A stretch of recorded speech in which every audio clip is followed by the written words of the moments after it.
നാടകീയമായ നയപ്രഖ്യാപനമാണ്. ഈ സർക്കാർ ഗവർണർ പോലെ രൂക്ഷമായിരിക്കെ നടക്കുന്ന നയപ്രഖ്യാപന പ്രസംഗത്തിൽ ഗവർണർ ഏത് രീതിയിലായിരിക്കും നയപ്രഖ്യാപനം അവതരിപ്പിക്കുക എന്നുള്ളത് ആകാംക്ഷയായിരുന്നു. ആ ആകാംക്ഷ ഇവിടെ അവസാനിക്കുകയാണ്. അവസാന ഖണ്ഡിക മാത്രം വായിച്ച് ഗവർണർ മടങ്ങി. നയപ്രഖ്യാപന പ്രസംഗം കഴിഞ്ഞിരിക്കുകയാണ്. ഒരു അസാധാരണ നീക്കമാണ് ഗവർണറുടെ ഭാഗത്തു നിന്നും ഉണ്ടായിരിക്കുന്നത്. പ്രശാന്ത് കൃഷ്ണയിലേക്ക് പോകുന്നു. പ്രശാന്ത്, ഒരു അസാധാരണമായ നീക്കമാണല്ലോ ഗവർണറുടെ ഭാഗത്തു നിന്നും ഉണ്ടായിരിക്കുന്നത്. മുൻപും ഈ സർക്കാർ ഗവർണർ പോലെ രൂക്ഷമായിരിക്കുന്ന ഒരു ഘട്ടത്തിലൊക്കെ നയപ്രഖ്യാപന പ്രസംഗം വായിച്ചിട്ടുണ്ട്. പക്ഷേ ഇത് അവസാന ഖണ്ഡിക മാത്രം വായിച്ച് ഗവർണർ എല്ലാവരെയും അമ്പരിപ്പിക്കുകയായിരുന്നല്ലോ. അഞ്ജിത, ഗവർണർ ഔദ്യോഗികമായി നയപ്രഖ്യാപന പ്രസംഗം വായിച്ചു എന്ന് വരുത്തുക മാത്രം ചെയ്തു. അതായത് ഭരണഘടനാപരമായ ഉത്തരവാദിത്വം അദ്ദേഹം ചെയ്തു എന്നത് മാത്രം. പക്ഷേ അദ്ദേഹത്തിന് സർക്കാരിനോടുള്ള അതൃപ്തി, നീരസം അത് കടുത്തതാണ് എന്നത് പ്രകടിപ്പിച്ചുകൊണ്ട് തന്നെ പ്രതിഷേധം പ്രകടിപ്പിക്കുന്നതാണ് നയപ്രഖ്യാപന പ്രസംഗം ഇന്ന് വായിക്കാതെ അദ്ദേഹം ആ പ്രസംഗത്തിൻ്റെ അവസാന ഭാഗം മാത്രം വായിക്കുകയാണ് ചെയ്തത്. അതായത് നയപ്രഖ്യാപന പ്രസംഗം തുടങ്ങിയ ശേഷം ഏറ്റവും ഒടുവിലത്തെ ഭാഗം ഒരു അവസാനത്തെ ഖണ്ഡിക മാത്രം വായിച്ചു. അതായത് 1 മിനിറ്റ് 17 സെക്കൻഡ് മാത്രമാണ് അദ്ദേഹം ഇന്നിപ്പോൾ നയപ്രഖ്യാപന പ്രസംഗത്തിന് ആകെ നിയമസഭയ്ക്കകത്ത് ചെലവഴിച്ചത്. അതായത് സർക്കാരിൻ്റെ നയപരിപാടികളുമായി ബന്ധപ്പെട്ട് പുതുവർഷ സമ്മേളനത്തിൻ്റെ തുടക്കത്തിൽ നയപ്രഖ്യാപനത്തോടെയാണ് തുടങ്ങേണ്ടത്. ഗവർണറാണ് അത് അവതരിപ്പിക്കേണ്ടത്. സർക്കാരിൻ്റെ വികസന കാഴ്ചപ്പാടുകളും ഭാവി വികസന നേട്ടങ്ങളും വിശദീകരിക്കുന്നതാണ് ഈ നയപ്രഖ്യാപനം. അപ്പോൾ സർക്കാരുമായി പോര് പ്രഖ്യാപിച്ചിരിക്കുന്ന ഗവർണർ പോര് നടക്കുന്ന ഒരു അവസരത്തിൽ അദ്ദേഹം ഭരണത്തലവനായ സർക്കാരിൻ്റെ തലവൻ എന്ന് പറയുന്നത് ഗവർണറാണ്. ആ സർക്കാരിൽ അദ്ദേഹം പല ഘട്ടത്തിലും അതൃപ്തി പ്രകടിപ്പിച്ചു കഴിഞ്ഞിരിക്കുന്നു. അതിൻ്റെ ഏറ്റവും ഒടുവിലത്തെ തെളിവാണ്, അല്ലെങ്കിൽ ഏറ്റവും ഒടുവിലത്തെ അദ്ദേഹത്തിൻ്റെ പ്രതികരണമാണ് ഈ നയപ്രഖ്യാപന പ്രസംഗം വായിക്കാതിരിക്കുന്നത്.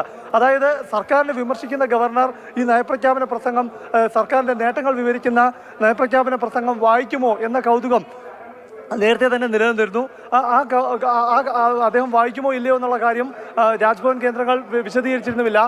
പക്ഷേ കഴിഞ്ഞ കാലങ്ങളിലെല്ലാം തന്നെ പലതരത്തിലുള്ള അതൃപ്തി ഗവർണർ പ്രകടിപ്പിച്ചിട്ടുണ്ടെങ്കിലും നയപ്രഖ്യാപന പ്രസംഗം വായിക്കാതെ പോയിട്ടില്ല. ഏതാനും ഭാഗങ്ങൾ ഒഴിവാക്കിയെല്ലാം പോയിട്ടുണ്ടെങ്കിലും ഇത് നയപ്രഖ്യാപന പ്രസംഗം പൂർണ്ണമായും ഒഴിവാക്കിക്കൊണ്ട് അവസാന ഖണ്ഡിക മാത്രം അദ്ദേഹം വായിച്ച് നയപ്രഖ്യാപന പ്രസംഗം അവതരിപ്പിച്ചതായി പറഞ്ഞ് ഗവർണർ നിയമസഭയിൽ നിന്ന് പിരിഞ്ഞിരിക്കുകയാണ്.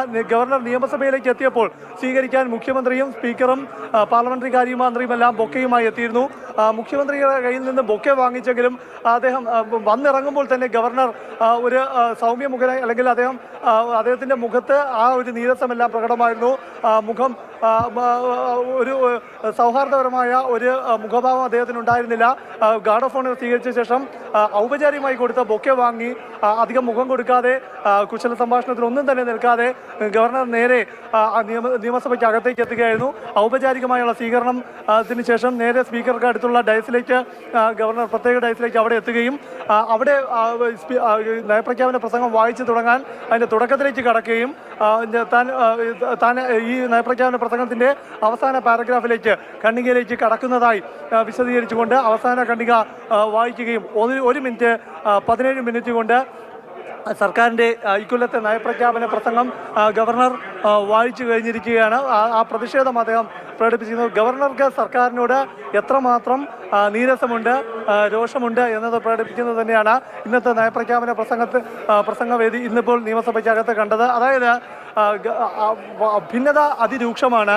പല ഘട്ടത്തിലും കഴിഞ്ഞ മാസങ്ങളിലെല്ലാം തന്നെ നമ്മൾ കണ്ടത് പരസ്യമായി തെരുവിൽ ഗവർണറും സർക്കാരും നടക്കുന്നൊരു പോര് തെരുവിലെത്തുകയും അത് കോടതിയിലെത്തുകയും രാഷ്ട്രപതിക്ക് മുന്നിൽ വരെ എത്തിയിരിക്കുന്ന സാഹചര്യം.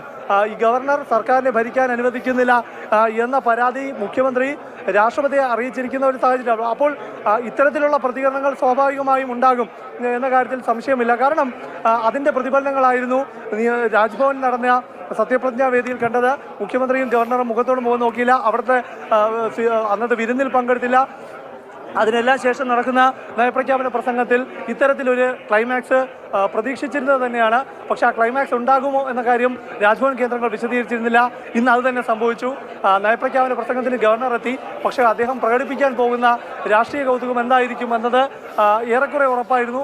പക്ഷെ അതെല്ലാം മറന്നുകൊണ്ട് നയപ്രഖ്യാപന പ്രസംഗം വായിച്ച് സർക്കാരിൻ്റെ നയപരിപാടികൾ നിയമസഭയിൽ ഗവർണർ വിശദീകരിക്കുമോ എന്ന ഒരു കൗതുകം നിലനിന്നിരുന്നു.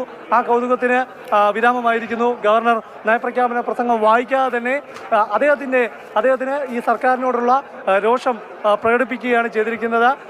ഒട്ടും സർക്കാരിനെ സംബന്ധിച്ച് ഒരു പ്രതിസന്ധികളില്ല. കാരണം നയപ്രഖ്യാപന പ്രസംഗം ഔപചാരികമായി ഗവർണർ അവതരിപ്പിച്ചു കഴിഞ്ഞു. നിയമസഭാ സമ്മേളനം നടക്കും.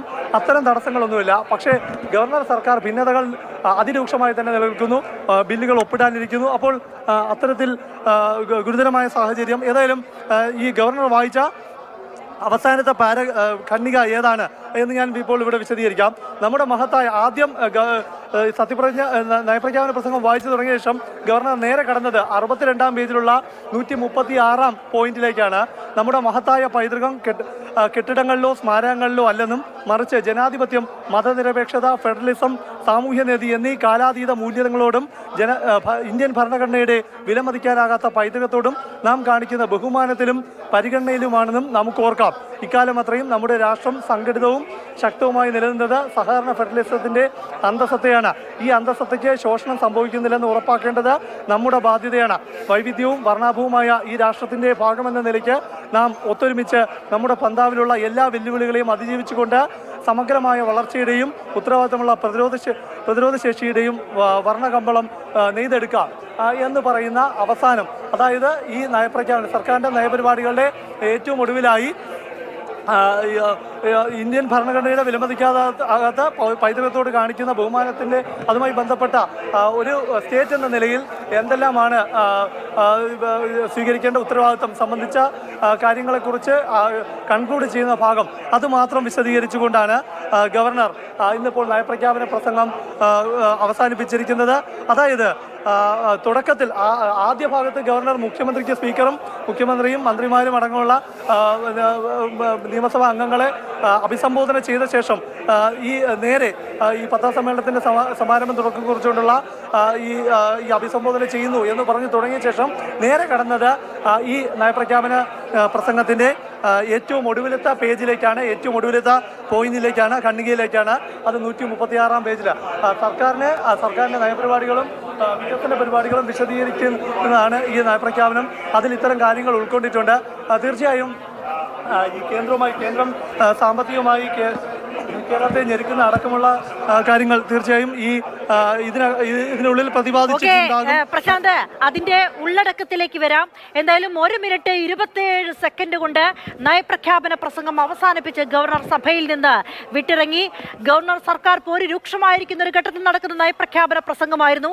എങ്ങനെ നയപ്രഖ്യാപന പ്രസംഗം ഗവർണർ അവതരിപ്പിക്കും എന്നുള്ളതായിരുന്നു രാഷ്ട്രീയ കൗതുകം. ആ കൗതുകം ഇവിടെ അവസാനിക്കുകയാണ്.